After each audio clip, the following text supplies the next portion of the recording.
The Vuntut Gwitchin are the northernmost First Nation in the Yukon.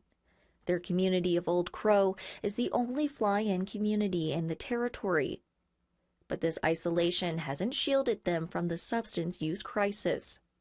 We are seriously dealing with a crisis in our community. Chief Pauline Frost says around 5 Vuntut citizens have died in recent years from addictions, a hard hit to the community of just over 200 people.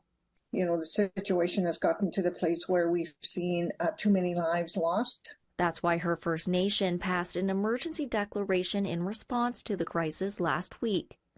The Vuntut Gwitchin are the third First Nation in the Yukon to pass a declaration since January 2022. It means that every citizen in the community has an obligation to address the crises and to look at mitigating measures. To help combat the crisis, the First Nation is providing resources like harm reduction counselors and outreach workers.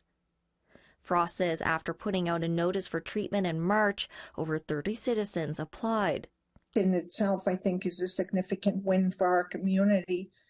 The impacts of addiction continue to be felt in the territory. The Yukon's coroner's service is investigating 4 deaths that happened in a 3-day span earlier this month. Chief Coroner Heather Jones says while the deaths are unrelated, all 4 appear to be linked to substance use. And it's important that we just get the word out for people to continue to be super careful with the drugs, continue to be toxic. 3 of the deceased were First Nations. Jones says she's noticing more Indigenous people dying due to substance use in recent years. It's certainly the majority that we're seeing this year, and that's heartbreaking. As for Frost, she's hoping for a future where her people are happy, healthy, and thriving.